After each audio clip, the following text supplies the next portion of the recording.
let's go. For that island are black. Navy blue check. Jakama. Jakama. Jakama. Jakama. Jakama. Just Igbo. Jakama. Igbo. One got you are confused. The love is too much. The love is too much. The love is too much. The love is too much. The love is too much. Jakama. Jakama. Let's go. For that island are black. Navy blue check. Jakama. Jakama. Jakama. Jakama. Jakama. Just Igbo. Just Igbo. Igbo. One got you are confused. The love is too much. The love is too much. The love is too much. The love is too much. The love is too much. Jakama. Jakama. Let's go. For that island are black. Navy blue check. Jakama. Jakama. Jakama. Jakama. Jakama. Just Igbo. Igbo. One got you are confused. The love is too much. The love is too much. The love is too much. The love is too much. The love is too much. Jakama. Jakama. Let's go. For that island are black. Navy blue check. Jakama. Jakama. Jakama. Jakama. Jakama. Just Igbo. Just Igbo. Igbo. One got you are confused. The love is too much. The love is too much. The love is too much. The love is too much. The love is too much. Jakama. For that island are black. Navy blue. Jakama. Jakama. Jakama. Just Igbo. Just Igbo. Igbo. One got you are confused. The love is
Yoruba mi kọ́ ọdẹ mọ́.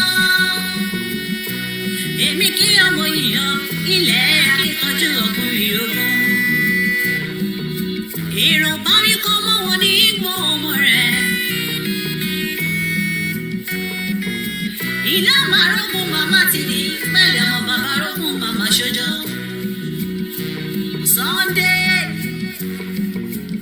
ẹyẹ tó má ṣe bọ́ kí yẹn ò sí ní gbọmọ.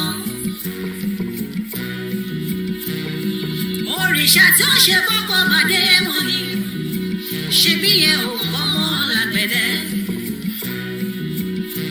ẹ bá lè jẹ́ ẹ̀bọ̀nà jẹ́ Adéyẹmí ọmọ tó ń kọ̀kọ̀ láì dáa.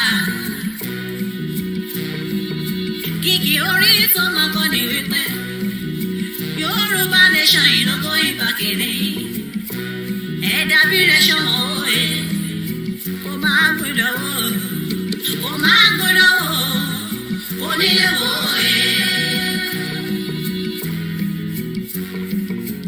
ọmọ Yorùbá ẹ jẹ́ ká rórí. ọjọ́ wo ni wọ́n dalẹ̀ Ifẹ̀ tán gangan? àwọn kan sáré kó lè dára èrè bó bàjẹ́ kókò mí làwọn kan sá. ṣó dára kí dára ṣó ìwà lọ́kùn. Yorùbá ìrònú kẹ́lọ́ fi mọ̀ ṣọ̀kan ọ̀sán ló pọ̀ tán ìwà ká kó máa gbúdọ̀ wò. àwọn ọmọ ní ẹgbùdọ̀ kó láwùjọ.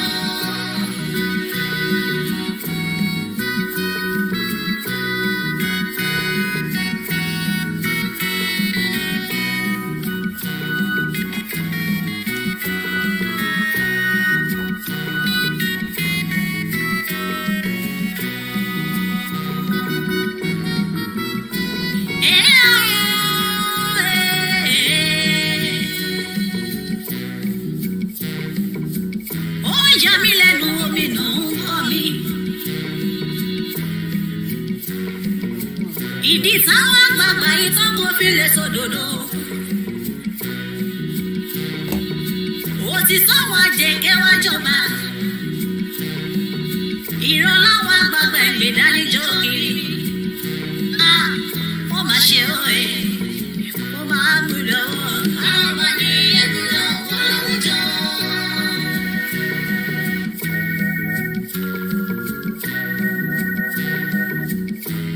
ọba mẹ́wàá ìgbà mẹ́wàá yóò máa lòlẹ̀ ayé tó.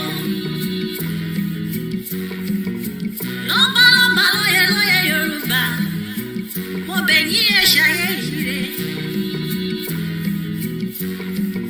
kò bàjẹ́ láyé Olúgbọ́ kò má bàjẹ́ láyé Àrẹ̀sà o. kò má torí téyìn bàjẹ́ òye. abẹ́ òrí àrùgbó Yorùbá ó máa fọwọ́ rọ́ọ̀rì kú mọ́. ẹ bá ọ̀nà lọ́mọ kéékèèké kú sí kiri. òun náà kò lè lóko nílẹ̀ Yorùbá mọ́.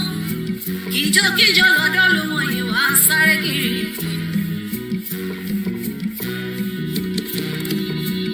ọmọ Yorùbá ẹ jẹ́ ká lélẹ̀. bájọ́ bájúmọ́ á ń padà sílé bàbá ẹ̀ nìyí. ṣebí ewúrẹ́ yẹn ò lọ ṣọmọ yá àgùntàn. àgùntàn ló ní mọ́mọ́ mi òbí dúdú òye. ṣebí látọdún tó ti wà nínú Nàìjíríà yìí. ìdẹ̀ra ló ń fojoojúmọ́ béèrè lọ́wọ́ wọn. ṣùgbọ́n òmìnira náà fojoojúmọ́ fún àmú.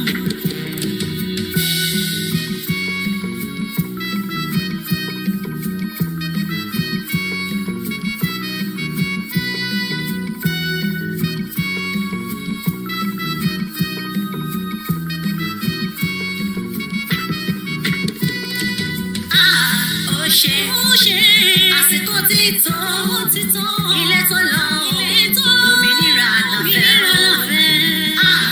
ó ṣe àsìkò tí tó ilé tó lọ òmìnira àlàfẹ́ ó ṣe àsìkò tí tó ilé tó lọ òmìnira àlàfẹ́ ó ṣe àsìkò tí tó ilé tó lọ òmìnira àlàfẹ́ o.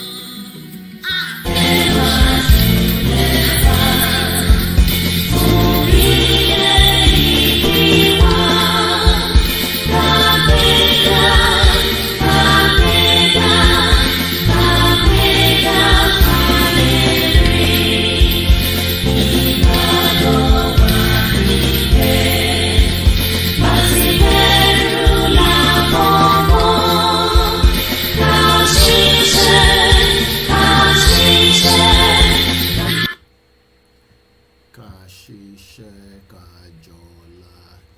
ìṣọ̀kan àtòmìnira ní kẹ́jẹ́ ká máa lépa tẹ̀síwájú.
And a very good evening and welcome once again to the late night broadcast.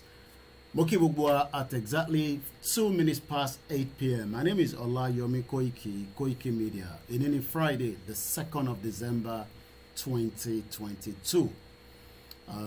Emma Binukwe Otojo Meta have been busy with some other issues, not really pertaining to Yoruba nation, but pertaining to things within myself. But we are back again tonight as we are now in the month of December, the month that is going to be a fruitful one fún gbogbo ọmọ Yorùbá. Mo kí gbogbo àwọn tí wọ́n ti darapọ̀ mọ́ wa àtẹni tó máa wò lẹ́yìn ìgbà tí a bá parí ètò. Mo kí onílé, mo kí àlejò, mo kí gbogbo àwọn tí wọ́n jẹ́ ọmọ Odùduwà, mo kí ọmọ Yorùbá, mo kí gbogbo wa. I'm not going to mention names tonight. I'm just going to be more focused on the conversation. Quite a lot I will catch up tonight. And one thing I can say is we are now getting closer. How close are we is the question that a lot of people have asked, mo kí gbogbo àwọn tí wọ́n ń darí ètò ní gbogbo ibi tí olúkálùkù ti ń darí ẹ̀. Àwọn kan ń darí ẹ̀ láti orí social media, àwọn kan ń darí ẹ̀ láti inú yàrá wọn, àwọn kan ń darí ẹ̀ láti inú studio, àwọn kan ń darí ẹ̀ láti ibi pé kí Yorùbá kó má dá dúró. Depending on where you are standing, it does not make any difference. But one thing is, since àwa ọmọ Yorùbá ti sọ pé evidence ti fi wọ́n wá, ẹ̀rí ti fi wọ́n wá that the Yoruba people have the right to self-determination. And we are going to make use of that right very well. And how are we going to make use of that right? I've started since 2019 when the Yoruba people were registered with the UNPO, and that triggered a lot of conversation. Ọ̀pọ̀lọpọ̀ ní kò lè bọ́ sí, it does not make any difference whether ó máa bọ́ sí kò ní bọ́ sí. But one thing is, we have started something which is called a movement. But the perfection is what everybody is expecting in a movement. And I was grateful. I listened to my brother, my uncle, Heritage yesterday. And exactly what he said is what I will say a little bit about it, where he says, if we're expecting that there will be one template. Kí ni blueprint yín tẹ́ fẹ́ fi gba Yorùbá nation? Kí ni template yín tẹ́ fẹ́ fi gba Yorùbá nation? When we look at the history back a little bit, láwọn ọdún tó ti gba Yorùbá tó ti gba right to independence, not much in Africa, and èyí tó ṣẹlẹ̀ l'Africa, ìjà ló padà dá sílẹ̀ láàrin àwọn tó fẹ́ gba òmìnira nínú Áfíríkà. Mo kí ìyá wa Janet Mati, very good evening.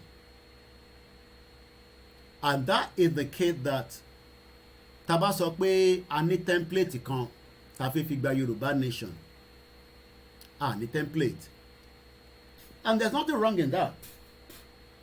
Ẹ má bínú, smoothies tí mo mu lóhùn àwọn seed yẹn ló ṣì wà lẹ́nu mi. Lótìtọ́ àwọn tó jẹ́ kó dá sí, àwọn tó yẹ kó jẹ́ alágbàtó pé kí Yorùbá kó dá dúró, wọ́n dá sí láti ọdún mẹ́ta, but ó yá àwọn èèyàn lára láti point finger sí àwọn tó ń dá sí pé ibo lẹ́ ń gbé wa lọ́gán, ẹ̀yin bàbá tẹ́ ẹ̀ mọ kankan yìí, ẹ̀yin tẹ́ ẹ̀ ní kankan tẹ́ fẹ́ ṣe yìí, ẹ kàn kó gbogbo asórí race. But they are not blaming the politician tó ti báyé wọn jẹ́, tó ti sọ wọ́n di ẹran adilẹ̀ for the last 23 years of the shit-hole democracy. Wọ́n point finger sí politician tó sì ń gbèrò pé sẹ́ 2023 lòun fi kó wọn lọ. But àwọn bàbá lálùbáríkà tí wọ́n dìde, tí wọ́n fi ara wọn sílẹ̀ fún wa pé sẹ́ àjọ máa kúrò nínú Nàìjíríà ni, àwọn yẹn gangan ni problem a lot of àwọn ọmọ Yorùbá, nítorí pé àwọn yẹn ni wọ́n ríran. Ọ̀pọ̀lọpọ̀ ọmọ Yorùbá tó yẹ kó máa point sí politician láàárọ̀ yìí lálẹ́ yìí pé ìyà tó ń jẹ wá tí wọ́n fi ń jí arúgbó gbé, tó fi di pé ní Ondo State lánàá wọ́n wọlé ní aago 10 lẹ́, wọ́n gbé odindi ọba, whether first class ọba ni, second class ọba ni, third class ọba ni, gbogbo àwọn ọba wa ló níwúlò ní gbogbo ibi tí wọ́n wà ní province wọn. Kò síyàn kankan tó point finger mọ́ sí àwọn politicians, but gbogbo ibi tí finger ń wá nísìn ni pé àwọn bàbá yìí ò mọ tán ṣe, torí pé tó bá mọ tán ṣe ni ó yẹ ká ti kúrò nínú Nàìjíríà. Wọ́n ti gbàgbé pé Nàìjíríà fúnra rẹ̀ has been in existence for 108 years. Everybody ti gbàgbé yẹn nísìn. Olúkálukú ọ̀rántí mọ̀ pé òyìnbó tó kó wa papọ̀ òun ló da wàhálà sáàárín gbogbo ethnic groups tó fi ń pè ní Nàìjíríà. And today all we see is fingers being pointed at one particular section of the movement. Ọ̀pọ̀lọpọ̀ ń wo YSDM as alábọ̀dé ni wọ́n, kódà nínú gúrùpù kan wọ́n question wọn pé ta ló fi wọ́n jẹ adarí àwọn Yorùbá. But kò sẹ́ni tó lọ question Tinubu tó gbé Buhari wá tó sọ yín di ẹni tí wọ́gàn ò lè lọ́lé mọ́lé ní, tó sọ àwọn tó wà nílé di ẹni tó ń béèrè in tó máa jẹ lọ́wọ́ ẹni tó wà níta, nítorí pé ta bá wò lọ wò bọ̀ Tinubu gangan ló lọ fa Buhari wá. Kò sẹ́ni tó ń sọ yẹn mọ́ nísìn. Kò sẹ́ni tó ń sọ pé Àtíkù tó náà sì máa kó yín lọ láàrin PDP ó wà lára àwọn tó jẹ Nàìjíríà run. Ó ti ń contest election nísìn táwa ti mọ̀ látìgbà tí ó ti jẹ́ bí 1993. Bí a ti ṣe ń sọ̀rọ̀, ọ̀pọ̀lọpọ̀ tẹ̀ ń wo Peter Obi pé òun máa ń sọ̀rọ̀ pé production, that means pé production tóun fẹ́ gbé wá òun ló máa solve problem Nàìjíríà. Gbogbo ọmọ Yorùbá àwa bẹ̀rẹ̀ sí ń fi point finger fáwọn bàbá tó wà lẹ́yìn mi. Àwa bẹ̀rẹ̀ sí ń sọ pé ibo gan là ń lọ, nítorí pé ẹ ti sọ pé inú ọdún yìí náà ni irọ́ lẹ̀ ń pa fún wa, nǹkan kan lè ṣẹlẹ̀ nínú ọdún yìí. But what I can say is we are now on a countdown to when that super rally will be announced. Ọjọ́ méjì ti kúrò nínú ẹ̀ lénìí. Ọjọ́ yẹn gangan ni àwọn èèyàn fẹ́ mọ̀, nítorí pé wọ́n bá ti mọjọ́, they will do a lot of things to prepare all kind of atrocities so that kí ìran ọmọ Yorùbá tó sọ pé òun fẹ́ jáde fún ẹ̀tọ́ ẹ̀, ẹ gbọ́ mi dáadáa, a sọ pé a fẹ́ jà, a sọ pé à ń gbé ogun bọ̀, but we are coming out for what is known as a super rally. Àwa kọ́ la máa kọ́kọ́ ṣe irú rally bẹ́ẹ̀, because ẹ̀rí ti fi wọ̀n pé rallies like these táwọn èèyàn ń béèrè fẹ́tọ̀ wọn has happened in the past. And tabat kọ́kọ́ lọ wo kí ni mini ní rally. Rally. Lédè òyìnbó. Rally. Kí ni wọ́n ń pè bẹ́ẹ̀ tó bá sọ pé nǹkan rally R-A-L-L-Y. Rally. Come together again in order to continue fighting after a defeat or dispersion. Recover or cause to recover in health and spirit and poise. Mass meeting of people making a political protest or showing support for a cause. Interfaith torí ẹ̀ jáde òun ni pé a ti sọ pé a kì í ṣe ọmọ Nàìjíríà, and a lot of things have been put forward. Kódà àwọn kan ní kò sí ẹ̀rí kankan tó fi hàn pé gbogbo ohun tí wọ́n ní wọ́n ti ṣe ni wọ́n ti ṣe. But kò sẹ́ni tó lọ béèrè lọ́wọ́ àwọn politicians yìí for the last 7 years pé ṣé gbogbo nǹkan náà wọ́n máa ṣe in 7 years ṣé wọ́n lọ ti ṣe. Àwa tí à ń campaign fún Yoruba nation àìtí ṣe 4 years, and out of that 4 years we have been able to re-educate people. Out of that 4 years, sacrifice have been made. Out of that 4 years, lives have been lost. But today, everybody is pointing the finger at the leaders. Àwọn kan tẹ̀ ń sọ pé ta ló fi wọ́n jẹ leader, tó bá jẹ́ leader kó get out, ká wá àwọn tó jẹ́ youth tó máa ṣe, ká wá àwọn ẹlòmíì. But I will say we are grateful to these 3 leaders that are working tirelessly day and night, that have proved to us that there's only one thing that can save us, is to get the hell out of Nigeria before it is too late. Mo lọ bẹ́ẹ̀ mo kí gbogbo àwọn àlùfáà àti wòlíì àti àwọn oníṣẹ̀ṣe. Mo kí bàbá wa Professor Banji Akintoye, the Alano of the Yorubas, for standing very strong in the midst of all the chaos that is happening in the last couple of days and years. You are not the one to have been point finger at. Àwọn tó yẹ ká máa point finger sí òun ni àwọn ọba ilẹ̀ Yorùbá tí ó yẹ kó fi àṣẹ sí ìtaṣe kó lè tètè yá. But rather, our kings have kept mute while this elderly man has now been bashed left and right. Níbi tó di pé ọ̀pọ̀lọpọ̀ ó wá di tí wọ́n ń yọ sí bàbá yẹn lára. But one thing I told him when I went back home, that he has some sons, and I am one of them. I told him when I went to Nigeria last year that when it comes from the media perspective, I can guarantee that wherever it's going is where we are going. And that is not changed up to today. It does not matter whoever has joined the movement or who disagree with him.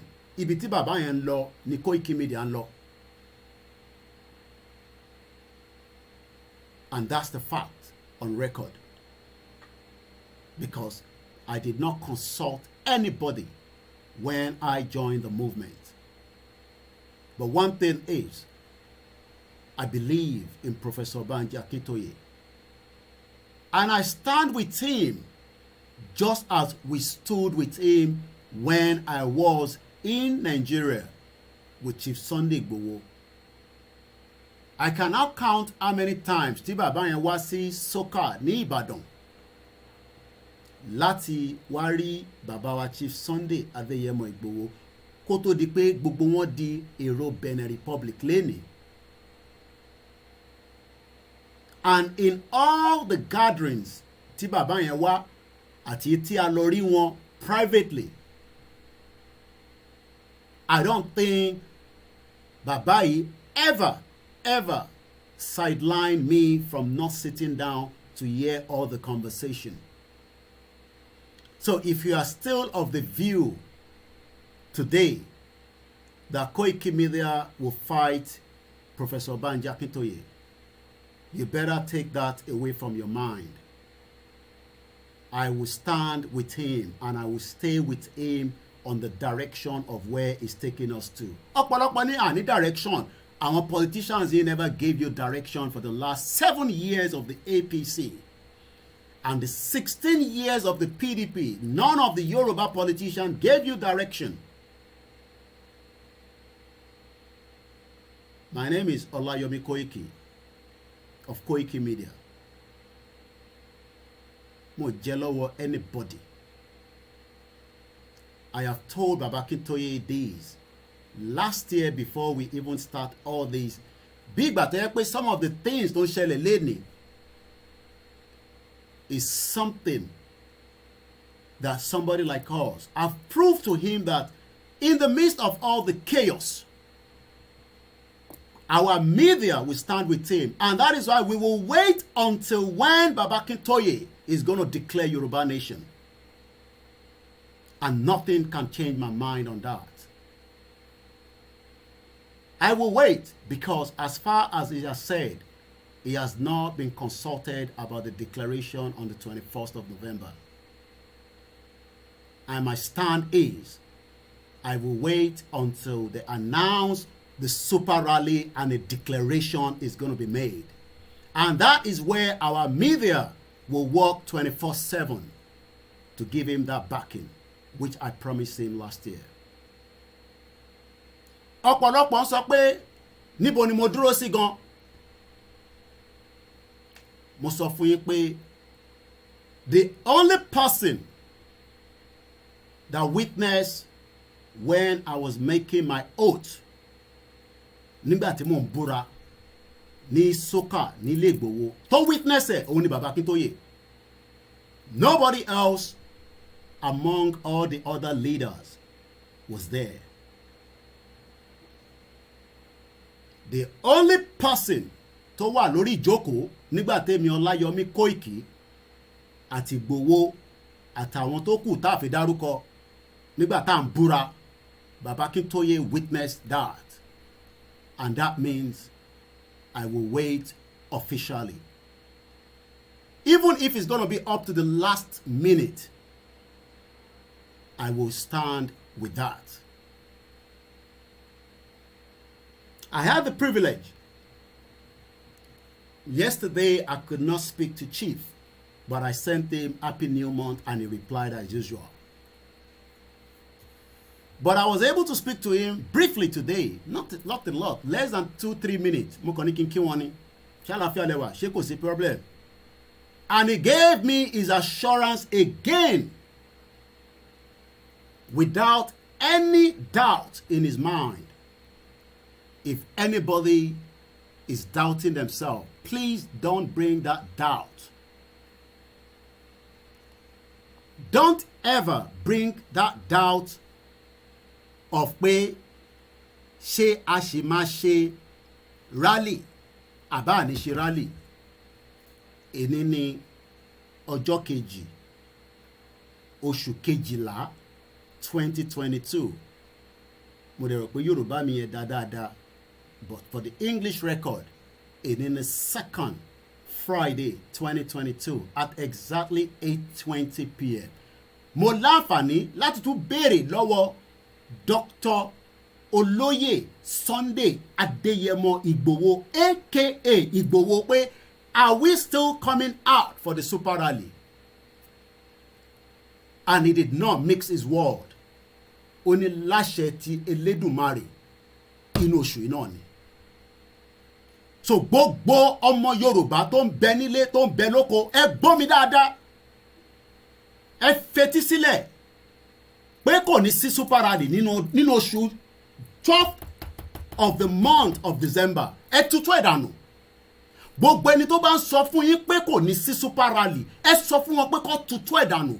Tó bá jẹ́ pé the last day of this month there will be a super rally that will then lead to so many other things that would then allow us to be free.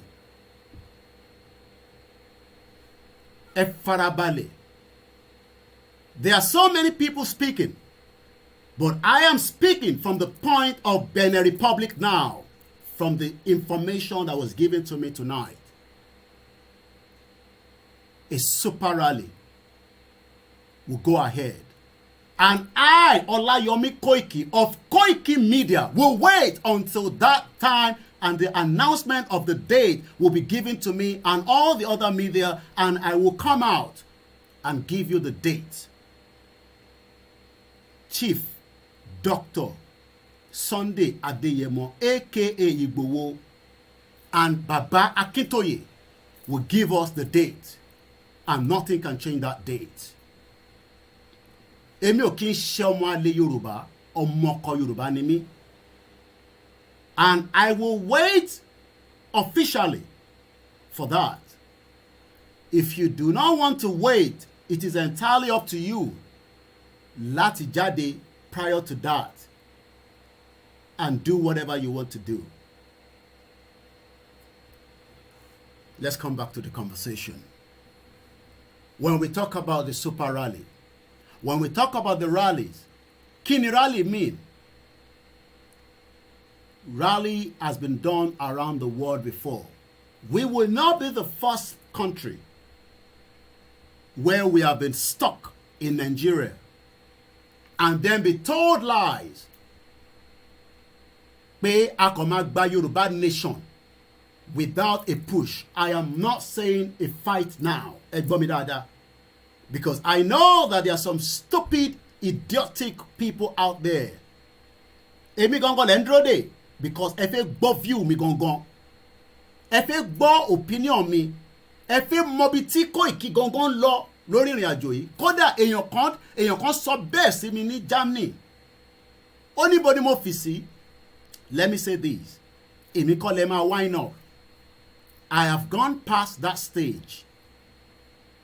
I am just waiting now for instruction of when the Yoruba people will be told to come out on the street of our cities, to come out on the street of our villages across the network of Yoruba land for what we call a massive gatherings of Yoruba people asking for one thing alone, and that one thing is the self-determination of our people.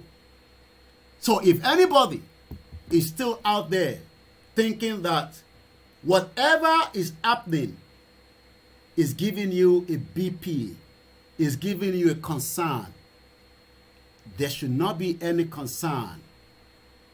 The only concern we should be worried now is the government of Nigeria not to abuse the power in their hands when we come out. If the federal government abuse that power and think that whatever power that they have with the fake man that they put in Aso Rock, whether he's alive or he's dead, officially, he has not been able to secure Nigeria of today. And that literally means that Elo Fiarabale. Don't let anybody think that they can destroy this movement. This movement will finish. And how is it going to finish? We will come out in our hundreds. Don't let anybody tell you otherwise. Pé a máa di tí wọ́n máa sọ di ẹran àmúso tá bá jáde. Ẹ sọ fún gbogbo àwọn tó ń sọ bẹ́ẹ̀ pé àwọn ọmọ Yorùbá la fẹ́ jáde this time around. Àwọn ọmọ Biafra máa jáde this time around. And those two indigenous people are not joking.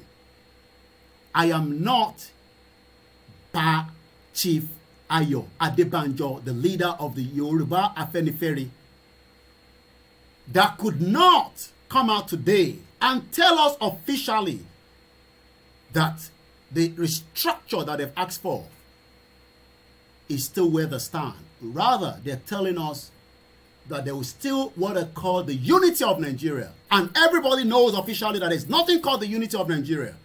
The unity of Nigeria have been destroyed prior to 1999. The unity of Nigeria actually died in 1993. That was the final straw of the unity of Nigeria. But the Nadeco thought they were smart. We are not going to play that pranky Yoruba. IGBOHO is not going to play such pranky with anybody. IGBOHO is dedicated. And he has loyalty like me that will stand with him day and night to continue to tell the world that the only thing we are still asking for is our right to self-determination. IGBOHO ti sọ pé kéèyàn kankan lọ gbé ìbọn, and he has never said anything of such. Even in some of those of you that have been thinking that tẹ́ bá ń lọ sọ́dọ̀ ẹ̀ àbí tẹ́ bá ń pè é ẹ̀rí kankan record, Chief Sunday Adeyemo has been clearly, likewise our father, they've both all been clear, very, very clear, that nobody would take any weapon against the government. And that has been the stand of Baba Akintoye and Chief Sunday Adeyemo and also Professor Wale Adeniran. And let me say this, they still stand on that and they have not changed so.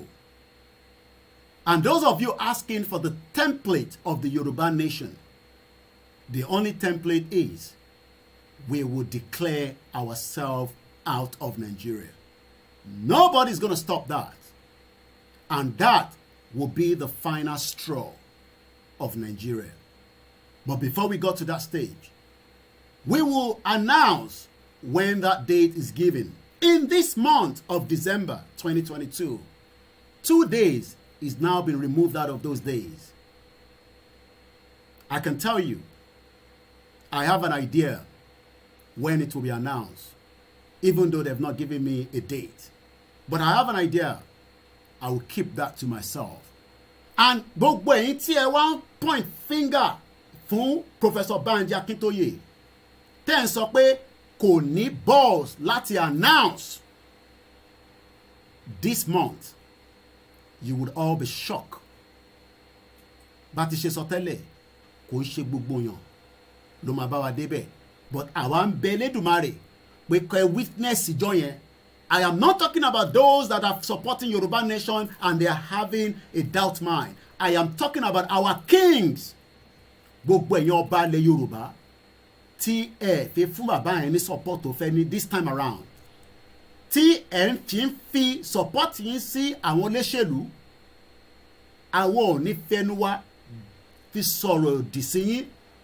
But what I will say is, the time for the Yoruba people to come out of Nigeria is now or never.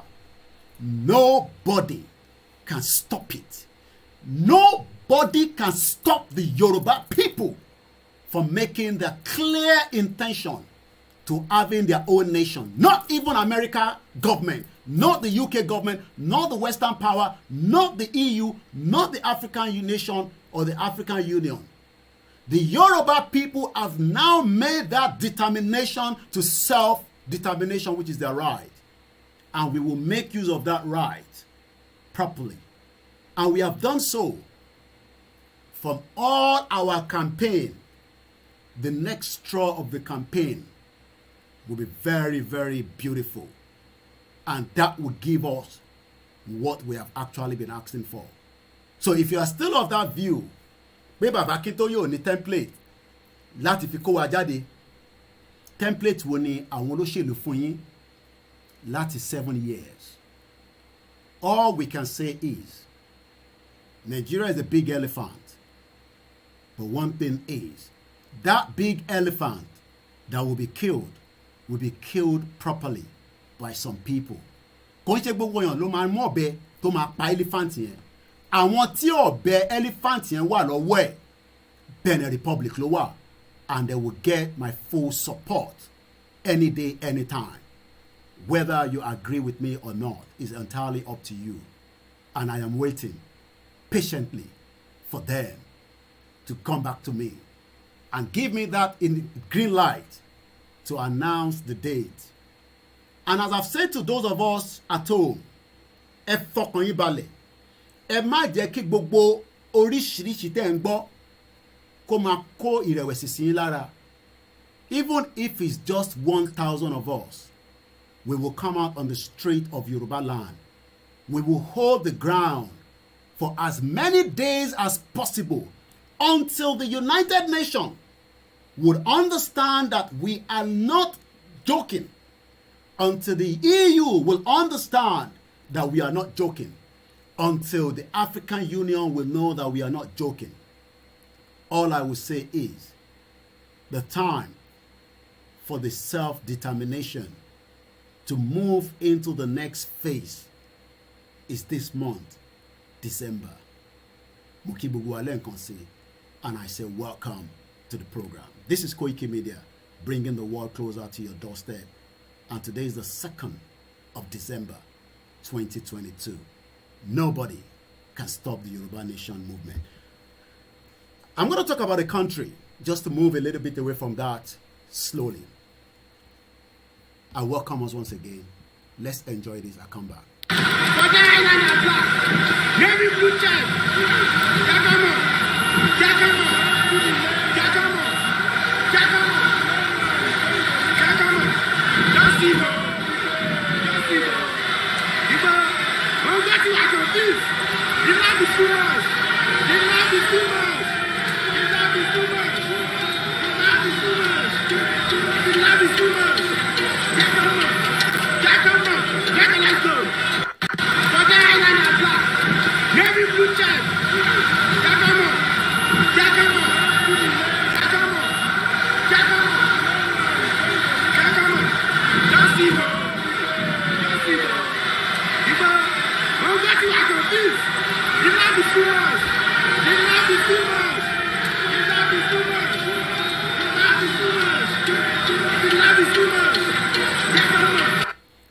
Let's look at the meaning of rally again. Kí là ń pè ní rally according to the English dictionary? Rally. A mass meeting of people. So when we call for the rally, it will be a mass meeting of the Yoruba people. From Ogun State to Lokoja to Ondo State to Akure to Osun State to all the locations across the Yoruba land. And all this is going to play out in our lifetime. And for those of you that are in doubt, there's no problem. You can live in that denial that is not going to happen. Nobody's going to argue with your stupidity, because the stupidity is what has kept us in that contraction for the last 60 years. When people that should be talking about Yoruba nation, I'm talking about somebody like Doyin Okupe. I was looking at his age, and you ask yourself, these are people that were born in 1952. 70 years old man, still fighting for one Nigeria. He was 8 years old prior to the 1960 independence.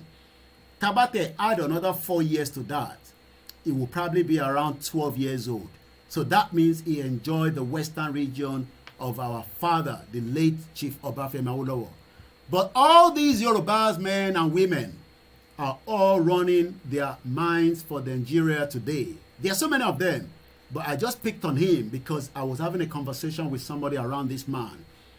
And if you think that all these old buffoons are those kind of politicians that will lead you into a new Nigeria, you are wasting your bloody hell time. Let's look at these quickly from this headline. This was Ondo State yesterday. Gunmen, there's nothing called gunmen. These are terrorists that we were told that nobody wanted to listen to by the late Malafia Obadia. He warned us. He told us that it is not yet over, as a lot of you probably are asking whether it is over. Let's hear what he has to say here.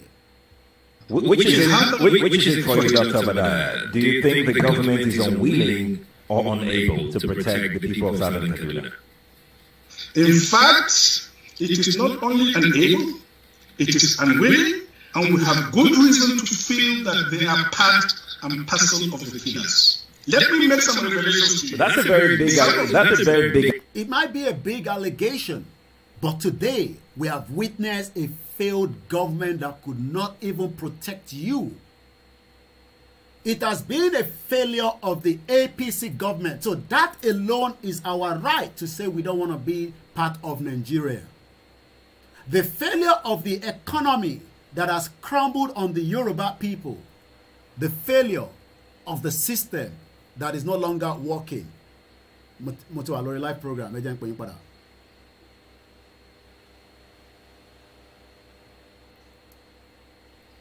Hello? Once again, a very good evening and welcome to the live transmission. When we talk about the government, we talk about the government that could not protect us, that has actually failed.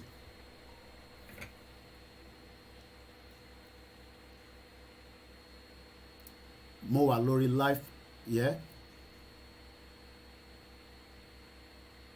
What happened?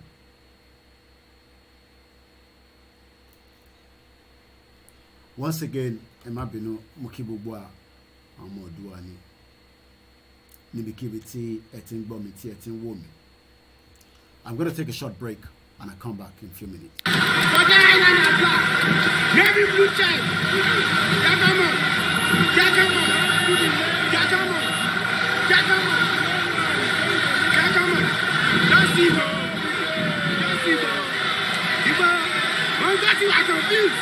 The love is too much.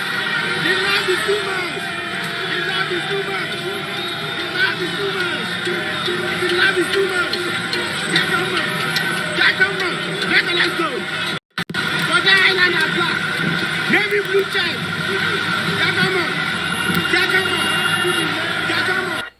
Once again, a very good evening and welcome to the conversation. My name again is Yomi Koiki of KOKIMEDIA.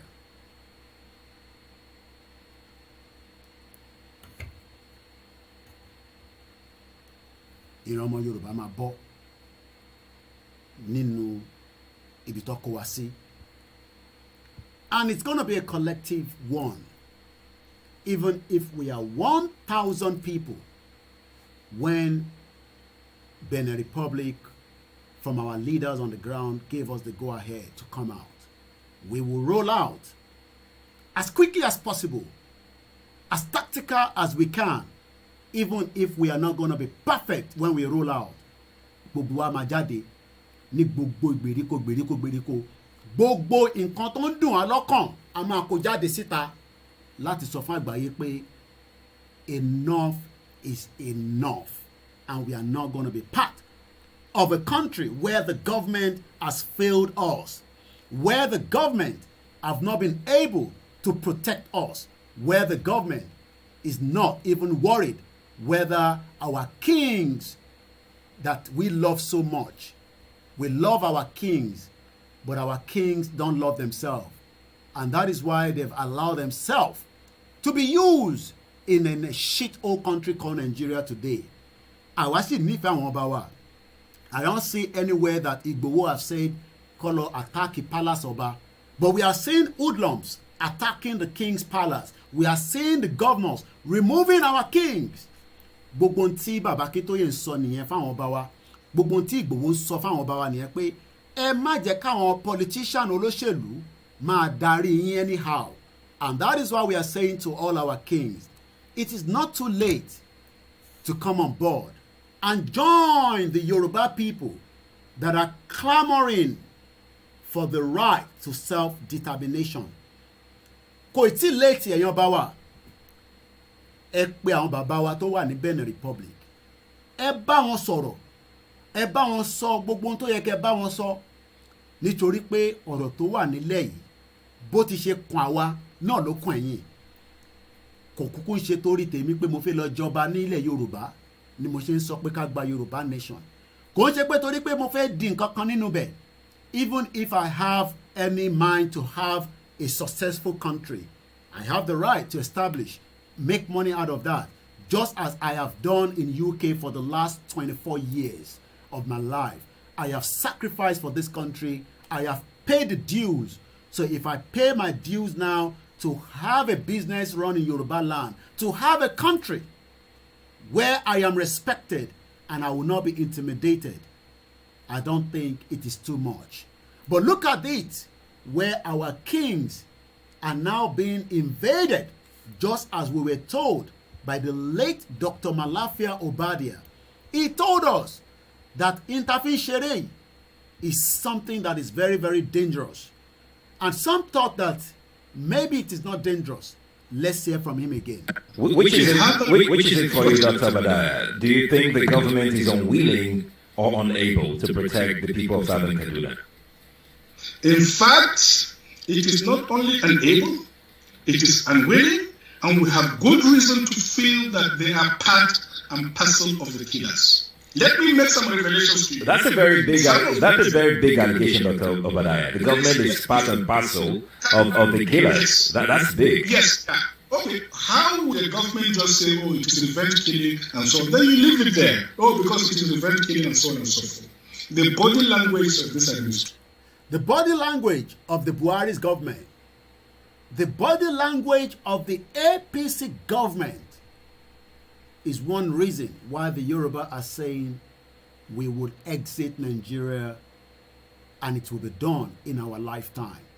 And that process starts this month when our super rally will be announced officially from Benin Republic. Let's go ahead. The body language of the state government shows clearly that they have a hand in the killings. No doubt about it. Because, you see, General Abacha,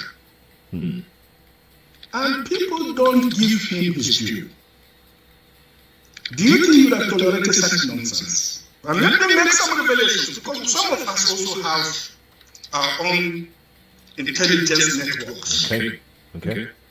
Have met with some of the bandits. We have met with some of their high commanders. One or two who have repented. They have sat down with us, not once, not twice. They told us that one of the northern governors is the commander of Boko Haram in Nigeria. Boko Haram and the bandits are 170. They have a sophisticated network. During this lockdown, their planes were moving up and down as though there was no lockdown. Moving ammunitions, moving logistics, moving money, and distributing them in different parts of the country. They are already in the south, in the rainforests of the south. They are everywhere. They told us that when they finish these rural killings, they will move to phase 2. The phase 2 is they will go into the urban cities, going from house to house, killing prominent people. I can tell you, this is the game plan. By 2022, they want to start a civil war in Nigeria. You had it right. They want to start a civil war in Nigeria. Which is it? Oh, sorry. Not this. I was going to play Professor Wole Soyinka. This is the one I want to play. Let's listen to Wole Soyinka, the Nobel laureate. A man that loves his people. He's warning us. You think he's going to come out and do more than what he's already saying? Professor Wole Soyinka, a well-respected Yoruba man, also for that if you wait for the center, which is the FCT, if you wait for the Chief of Army Staff, you will die as quickly as possible. If you wait for the Inspector General of Police, you would also not understand that you are on your own.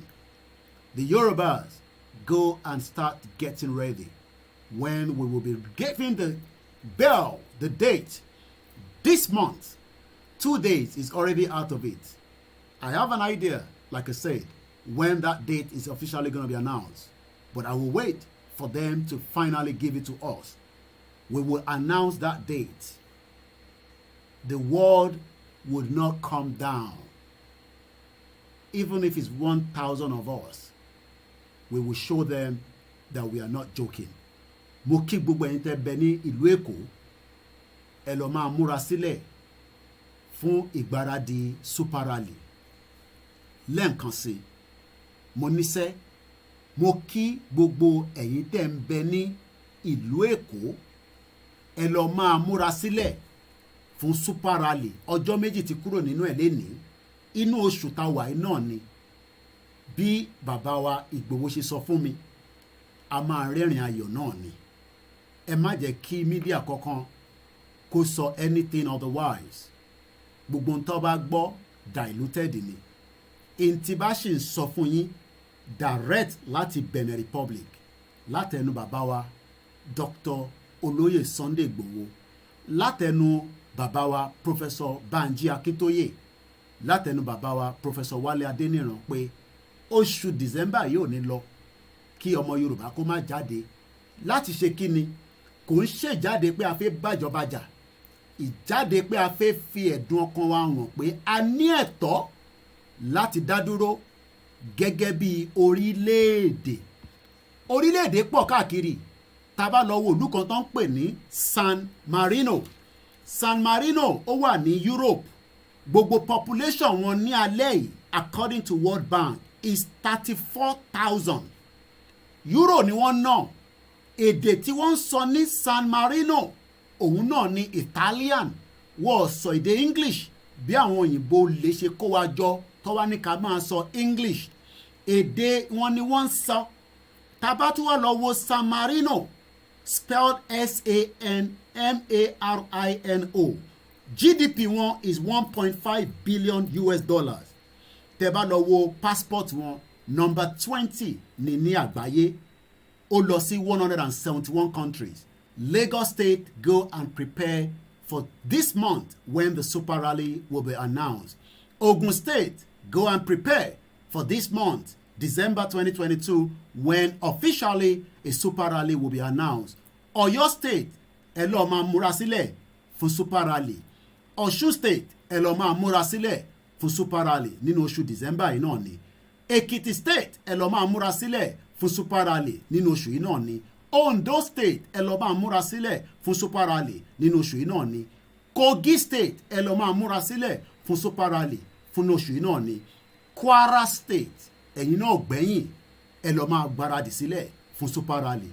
Wọ́n máa announce date nínú oṣù yìí kò ní ju oṣù tó ń bọ̀ lọ. Èmi ni mo sọ bẹ́ẹ̀ Ọláyọmí Kóìkì gẹ́gẹ́ bí agbẹnusọ ti Sunday Dr. Adéyẹmọ Ìgbòho Òòṣà. Èyí lẹ́ẹ̀kan sí ni 2nd of December 2022 ẹ̀yin tí ẹ̀ ń doubt ẹ lọ fẹnu yín ẹ lọ fi gbolẹ̀. San Marino, as you can see there, gbogbo population ìlú yìí is 34,000. Gbogbo population ìlú yìí is 34,000. And it's a shame for anybody to be telling us that we should go and prepare for 2023 when countries like these have their own cities, have their own towns. Let's go and look at San Marino. Wọ́n ní football team tí wọ́n gan fúnra rẹ̀. Ẹ jẹ́ ká lọ wo bíyàn bá tẹ̀ fi lọ síbẹ̀ láti lọ ṣe tourism. Irú ìgbádùn wọn nìyàn lè gbádùn níbẹ̀. I don't own the copyright, but let's just watch this video a little bit.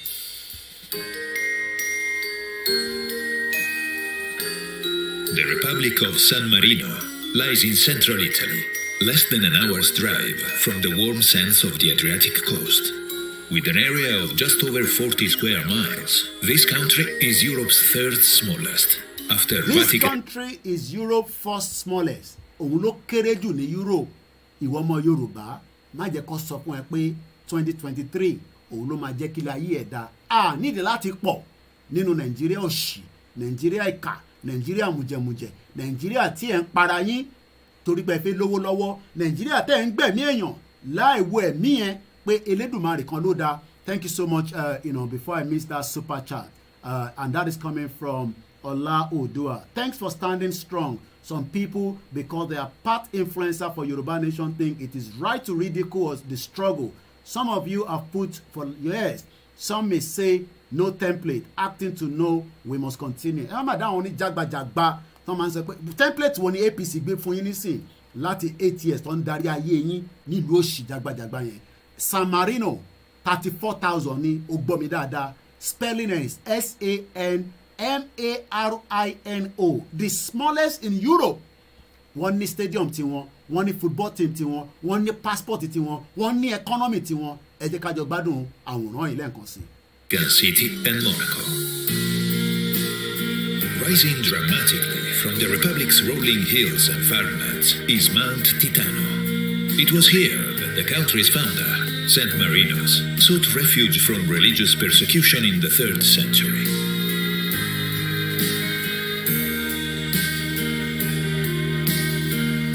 Over the centuries, 3 towers were built to ward off those who would challenge its independence and freedom. Today, these towers watch over a country overflowing with history, culture, and beauty. Just beyond the clifftop towers lies the Republic's ancient capital, which is also called San Marino. Whether you take the wine... Kò kí ń ṣe ntí èmi lọ gbé jáde pé èmi ni mo produce. This is the fact that there are countries as small as not even some of our local government. Kí ló wá ń bà wá lẹ́rù? Nígbà táwọn ṣayé tiwọn lọ, wọ́n ní passport tiwọn, wọ́n ní gbogbo tó ń jẹ́ tí wọ́n fi ń ṣe ìlú. Ta ló ń sọ fún yín pé 10,000 Yoruba politicians will stop us? Kàkà kó stop wa, we will stop them. We will stop them when we come out. We will make sure that all towns and villages will definitely disrupt the system that is making them to function. They will then understand that bó bá ṣe ń kàn wá légbò bẹ́ẹ̀ náà ló máa kàn wọ́n. Ẹ tún jẹ́ ká túbọ̀ enjoy ìlú yìí ṣe gbogbo population ìlú yìí tó bá gbọ́ mi dáadáa 34,000 kò pé 40,000 whether bí ẹ ò gbọ́n kan tí mo sọ dáadáa gbogbo population ìlú yìí is not even up to 40,000 and yet their passport is number 20 in the world. Kí ló dé táwa náà lè dá dúró kí Elédùmarè kó wá jẹ́ kí a lo ọpọlọ tí a ní gẹ́gẹ́ bí ọmọ Yorùbá láti fi sọ ayé wa dín tó máa dá dàn pé ká wà nínú Nàìjíríà kí wọ́n máa jalè.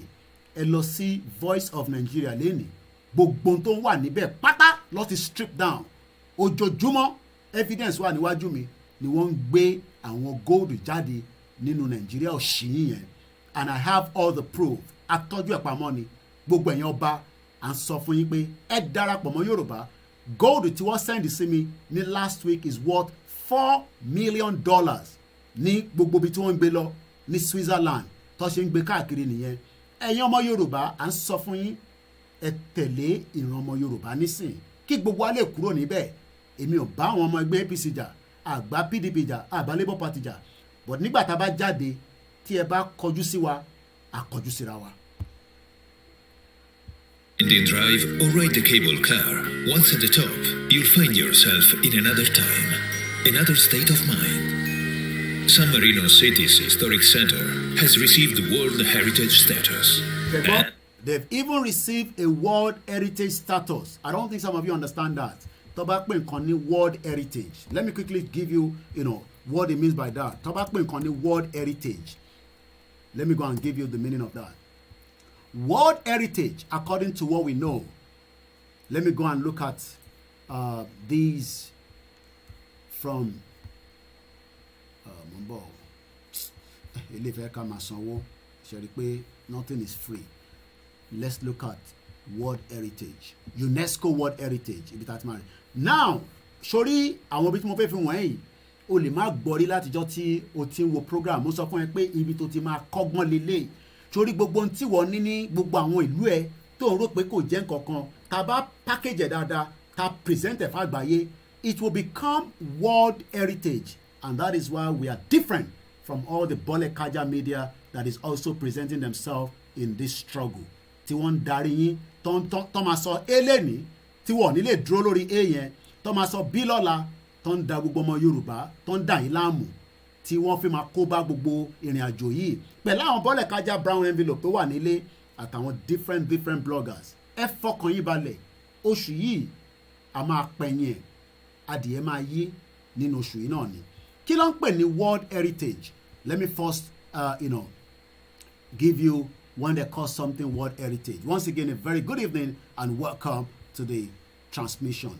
where I want to show you something tí àwa náà ní àní tó pọ̀ We have a lot of world heritage, back in our Yoruba land. But we cannot get these things if we remain in Nigeria.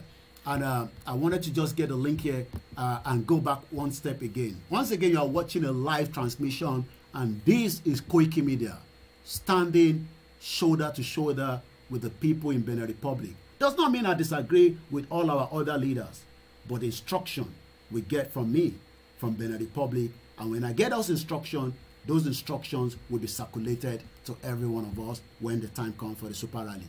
Let's look at UNESCO World Heritage. We have them in Istanbul. We have different heritage sites in Istanbul. Àwọn tó bá ti lọ sílùú yẹn, ẹ mọ̀ pé bẹ̀bẹ̀ ti gbàbẹ̀ kọjá. Tó bá sọ pé bẹ̀bẹ̀ ó ti gbàbẹ̀ kọjá láti Istanbul, Mount Merenot, láti bẹ̀ Great Mosque and Hospital of Div, Pamukkale, Marrakesh, St. Petersburg, great spa towns of Europe, Tunis, Taj Mahal, different things tí ó ti jẹ́ bí tó ń pè ní World Heritage. But let's go itself into the World Heritage under UNESCO. Ẹlòmíì ò tẹ̀ gbọ́rí àbí? Let's learn a little bit today. One thing is, the Yorubas also have a lot of world heritage. But those heritage has to be presented to the world, not as Nigeria anymore, but as Yoruba people. Let's look at Nigeria and see if anything comes up from Nigeria. There's 3, according to what I'm picking up from here.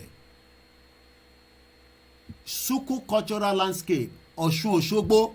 Ṣé rí bí tí wọ́n factor Ọ̀ṣun Òṣogbo sí? Wọ́n wá lọ gbé sábẹ́ Nàìjíríà burúkú yẹn. Ìwọ wá jókòó. World Heritage Site ní Ọ̀ṣun Òṣogbo. Ẹ wá wo bí Ọ̀ṣun Òṣogbo ṣe rí, ṣé bó ṣe jẹ́ kó rí nìyẹn. Ọ̀ṣun Òṣogbo Scared Groove is the only out of the remaining 2 tí wọ́n ń pè ní World Heritage Site according to UNESCO. The dancing forest of Ọ̀ṣun Scared Groove on the outskirts of the city of Òṣogbo is one of the last remnants of a primary high forest in southern Nigeria. Tó bá sọ pé ibi tí igbó pọ̀ sí jù ní gbogbo àwọn thick forest, Ọ̀ṣun Òṣogbo ní Ọ̀ṣun State. Regarded as the abode of the goddess of fertility, Ọ̀ṣun, one of the phantom of Yoruba gods. Ìgbà tá a mọ value nǹkan ta ní, tá a bá mọ value nǹkan ta ní ni, a máa ní a fi wà nínú Nàìjíríà. Asọ̀nkànnù, àwa ń wá tó kàn wá káàkiri gbogbo àgbáyé. Èmi ti lò 20-something years ní UK.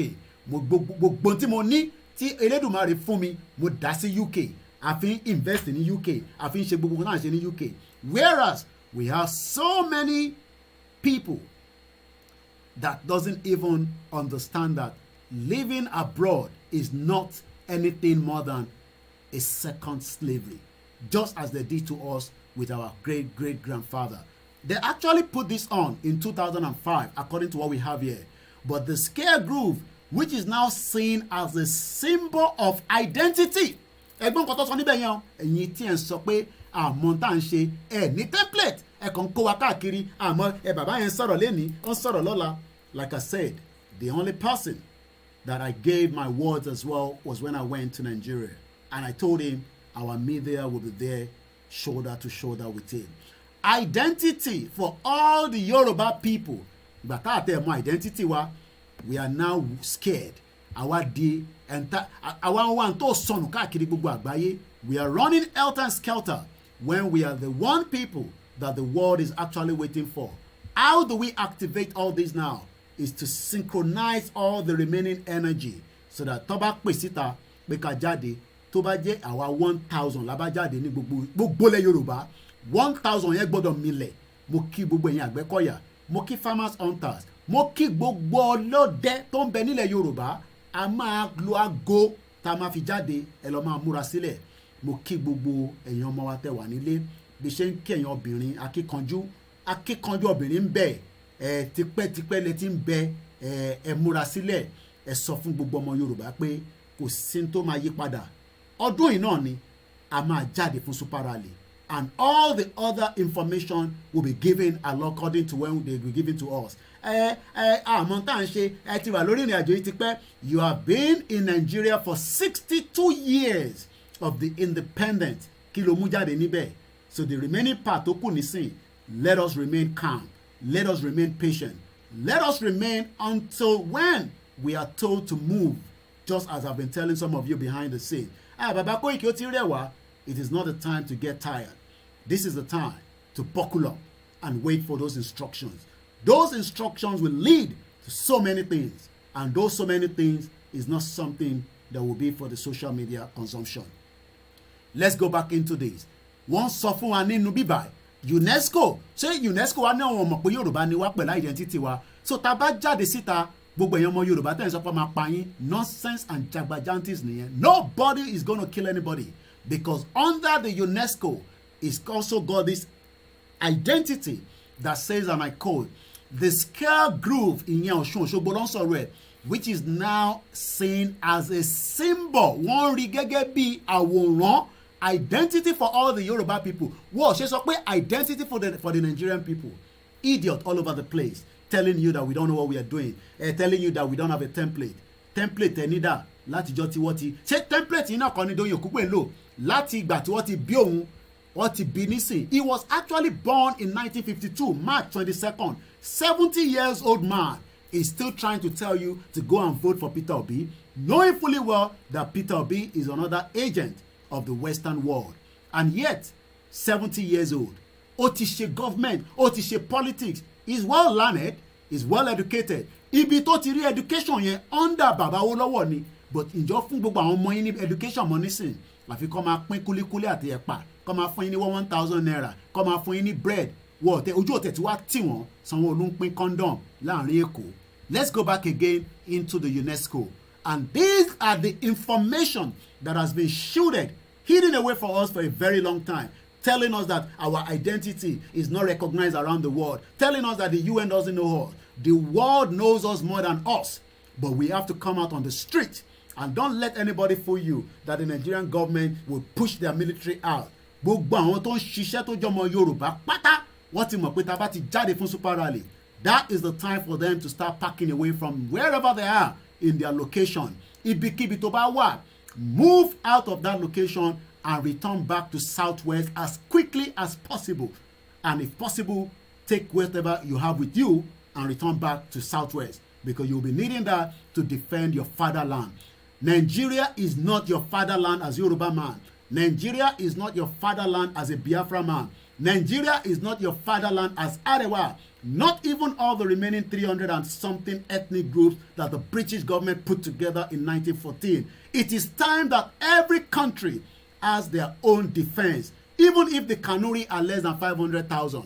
I have just proved to you that there's a country called San Marino, which we have been watching, that took us to the heritage site that we are discussing right now. San Marino, according to my record, which is right there for you to go and look at, is only 34,000 ní gbogbo population wọn. So gbogbo àwọn tó máa sọ pé, what about all these ethnic groups? Kí la máa kó wọn sí? If Edo wants to be a country, let them go and have their country. Let them go and have their own passport, have their own immigration. And if I want to come into their country, let them make sure they fingerprint me, so that we don't allow terrorists to continue to come in the middle of the night like criminals and take away our monarch. Let's go back into this quickly. Emma Bino, that I'm just jumping around there. But we have actually told you that evidence have proved that we have an identity, and that identity today, we must respect that. That identity is what I am fighting for. Tinubu is not fighting for that identity. Tinubu is a selfish old man, and he will die very soon, whether today or tomorrow. I have given him 100 years, and I continue to give him 100 years. And after 100 years, where is going to be Tinubu for those of you that are running after him? Tó bá jẹ́ pé owó tẹ́ fẹ́ gbà lára ẹ̀ ni, we understand. Ṣèbó lè náà kan náà ni gbogbo yín bẹ́ẹ̀ ṣe ń jí náà lẹ́ ń jí lọ́hùn. Kí lẹ fi ṣe náà? Ẹ máa kú gbẹ̀yìn náà ni. Bí bàbá prophet bàbá confam bó ti ṣe bẹ̀rẹ̀ àdúrà yẹn lánàá, second day lẹ́ni, all the leaders must die. Gbogbo yín, whether we mention your name or not, gbogbo ẹni tó bá ń sọ pé ìran Yorùbá ò ní dúró, you will die. You will die before the end of this month. Gbogbo yín la máa jàkàrà yín. Láti gbogbo ọmọ yín a máa jàkàrà yín náà ni, nítorí pé ìran Yorùbá is an identity, and we will fight that identity. We will fight it to the last man standing. My name is OLAMILEKAN. Mo sọ fún yín pé màá kọ́kọ́ fi media màá fi bà gbogbo yín jẹ́. Gbogbo ẹ̀yin ọmọ tẹ́ wà nílé, ẹ lọ mọ bí tí gbogbo àwọn politicians yẹn wà. Ẹ make sure pé wọ́n ní sá lọ, nítorí pé they will pay the due price for all the atrocities that they've done. Know them very well, because Tabati Pefurali, they will be under house arrest. We will keep them there. We're not going to kill them. If maybe that's what you're waiting for me to say. No, nobody's going to kill anybody. You will be under house arrest. And you monitor things until the transition government will start the next day, when a declaration is officially been made. My name is OLAMILEKAN. In Tombo, as politician le Yoruba, we are not joking. You will not be able to sit down in the House of Reps. You will not be able to go into the government houses. We will do just as it has been done in Sri Lanka. Invade the government house. We will invade all this government house, if that's what you want to hear. It has been done around the world before. And if you want me to show you the proof, idiot, I will show you that proof so many times. If you think that going into a government house and sitting there, you are stupid. It is done in Europe. It is done in other parts of the world. We will invade because all those property belong to us. We will block all the road network, even if it's 1,000 of us. Block instead of you wasting your data and listening to some stupid idiot media that are telling you, Igboho is coming out on his own. Likewise, I am coming out on your own. You coming out on your own. And we are telling the world we are Yoruba people. Don't let all this stupid idiot media sitting on the social media telling you rubbish. Tá bá ti jáde nínú ọdún yìí ká gbára wa sílẹ̀ òṣì ni gbogbo wa máa ṣe tá máa fi kú. Èmi ò dẹ̀ ní bá yín ṣòṣì. So you are rather to be dead yourself than to go with us, if that is what you want to hear. Idiot people all over the place. Let's go back and listen to this more. The scare group, which is now seen as a symbol of identity. Kí là ń pè ní identity? Ẹ̀yin máa lè tẹ́ ẹ̀ mọ́ tó ń pè ní identity. Ṣé identity wá gẹ́gẹ́ bí Nàìjíríà? Running up and down for Peter Obi, running up and down for Tinubu, running up and down for Atiku. Àmọ́ pé tẹ́ fẹ́ jẹ náà ni, tẹ́ bá jẹ tán ṣe ní yàgbẹ́. Kí ló ń pè ní identity? Identity. Kí ni òyìnbó ń pè ní? Identity. Àní bá mi pè lẹ́ẹ̀kan sí. Identity. The fact of being who or what a person is. Who is a Nigerian today? Idiot all over the place. My name is Olayomi Koiki. Let's come back here one more time. Identity of the Yoruba people. Wọ́n ṣe sọ pé identity of the Nigerian people is probably ẹgbọ́n tó sọ ní bíbá the last in the Yoruba culture. Ẹ wo bó ṣe ń ṣe Ọ̀ṣun Òṣogbo.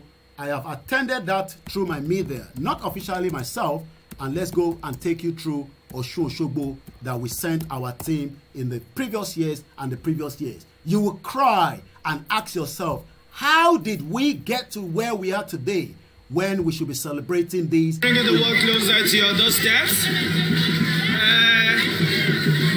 Gẹ́gẹ́ bí ẹ ti mọ̀ pé bó bá ṣe ń lọ.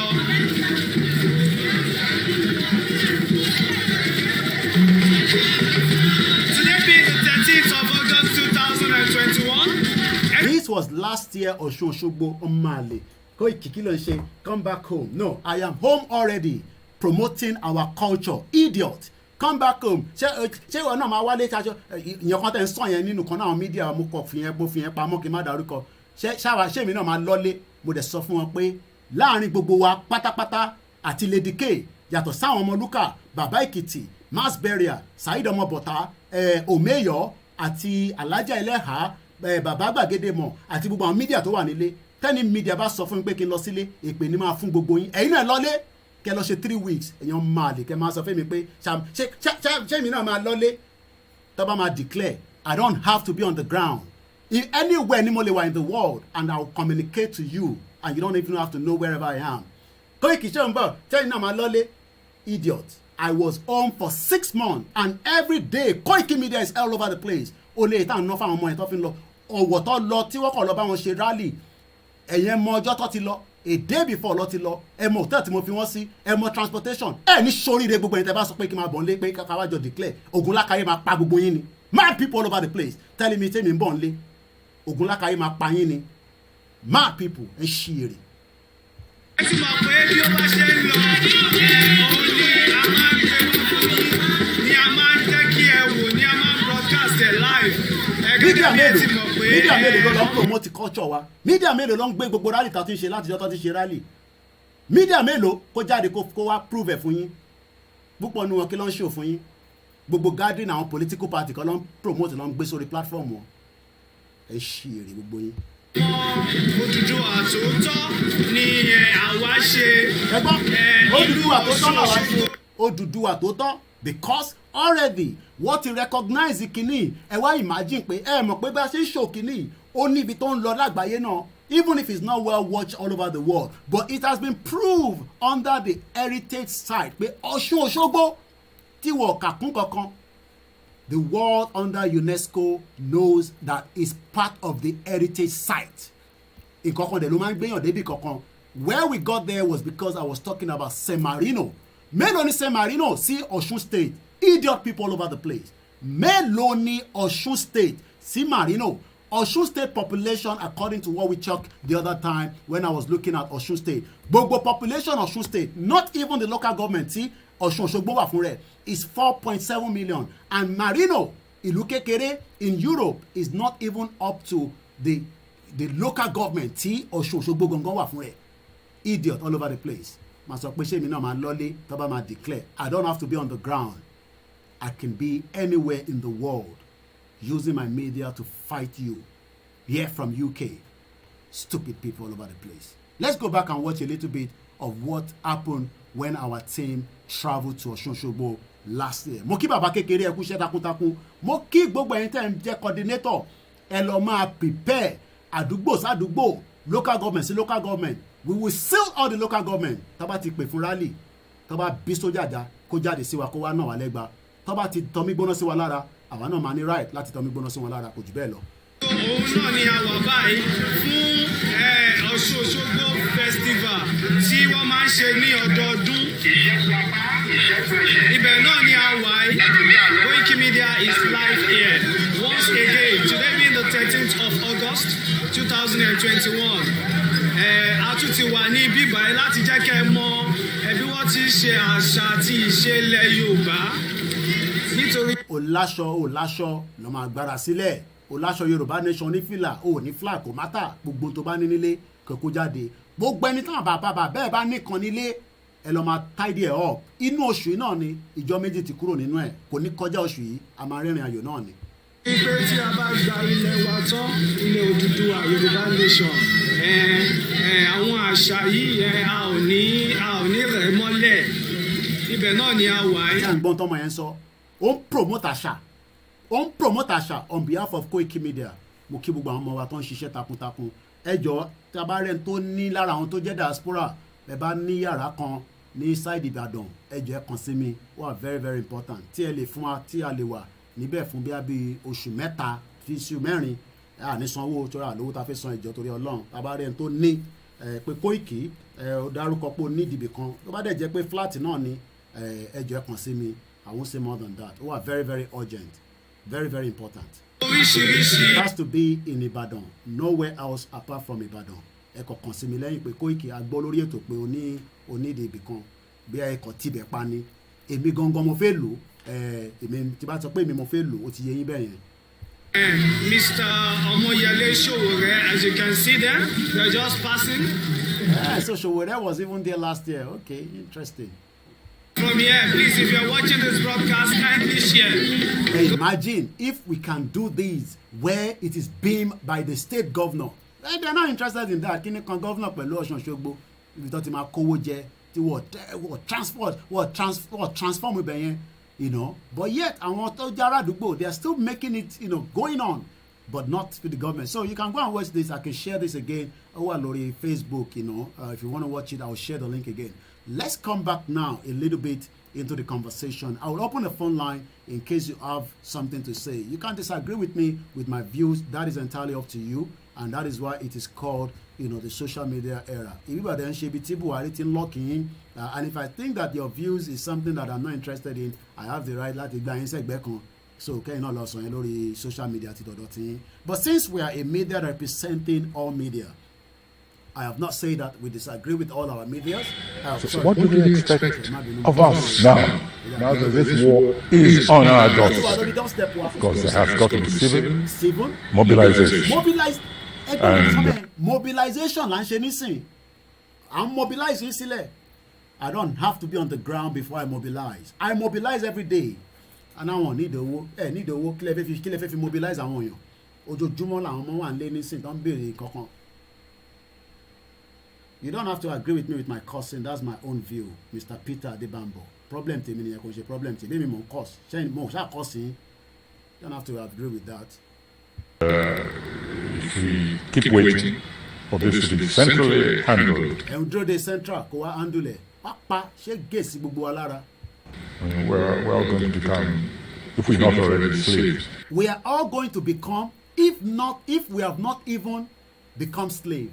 Lórí ilẹ̀ wa, we are slaves. Mo kí ìyàwó Agbémilékè. Lórí ilẹ̀ wa, we are slaves. Mo gbọ́ gbogbo tí ẹ̀gbọ́n mi heritage ń sọ lánàá.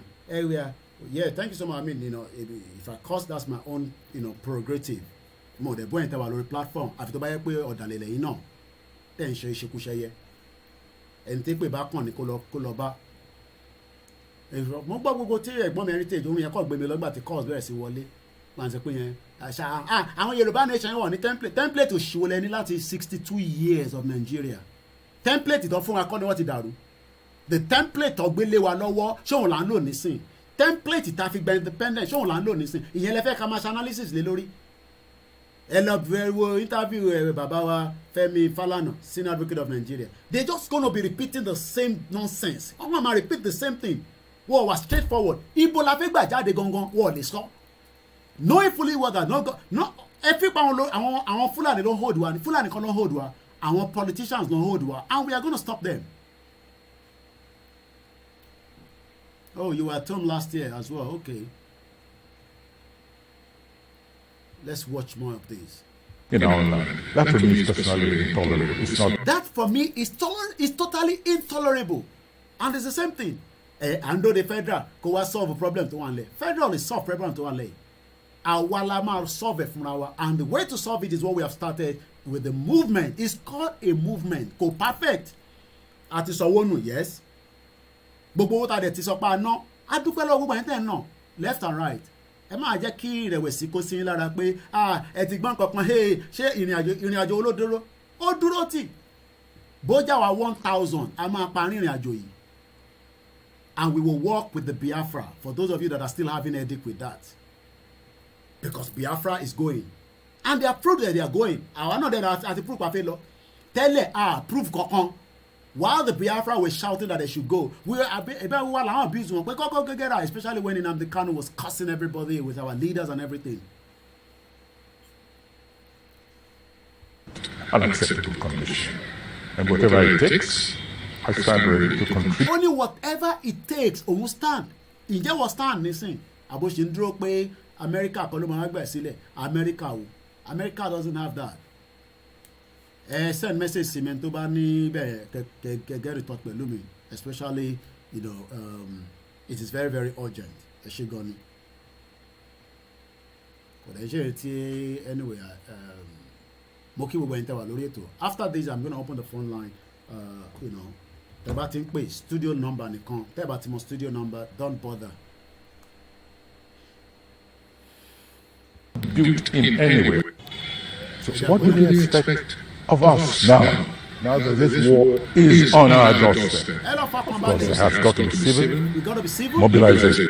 Àti ìdàbí kankan rú, but around the world táwọn èèyàn bá jáde fún super rally bẹ́ẹ̀ yẹn náà oríṣiríṣi máa ń ṣẹlẹ̀. UK gan tó ṣe jẹ́ civilized country tó tá bá jáde fún super rally àbí rally protest different thing àwọn ìdẹ̀ ṣe protest rally la fi jáde fún adẹ̀ ń jáde láti fi kéde fún àgbáyé pé àsìkò tó ṣẹ́ni ẹ̀mọ́ Ọ̀ṣun Òṣogbo ni ẹ̀ mọ̀ dáadáa +44 74 0440 5917. Good evening to those of you on the Instagram, and I hope you're enjoying the view today. I've actually gave you this exact portrait. Nobody's disturbing you. It's always good when nobody is disturbing you, especially the way I phone landlo àwọn èèyàn ti máa disturb, but when I use the software everybody máa tó bá náà ní yàrá èmi máa dífà tó bá yẹ pẹ̀lẹ́ fẹ́ gbọ́ bí ọkọ̀ bá náà níbi kan tó máa fún mi tó ṣe àná ti kọjá stage yẹn máa béè lọ babaláwo pé ẹ bá mi dífà máa béè lọ́wọ́ bàbá wòlíì bàbá confam máa ní kó bá mi ṣàdúrà lé lórí máa dẹ̀ pé ṣífù máa mẹ́tẹ̀ẹ̀ta lèmi ń lò ní níbi tí ìrìnàjò yìí dé a máa béèrè yẹ̀ wò màá ní kí babaláwo kó bá mi confam màá dẹ̀ ní kí bàbá confam bá mi ṣàdúrà lé lórí màá dẹ̀ pe ṣífù máa àbí kí n pe bàbá àfa akeem èèyàn kan gbọ́dọ̀ níbi tá a dé nísìn tẹ́lẹ̀ ló ń sọ fún wa pé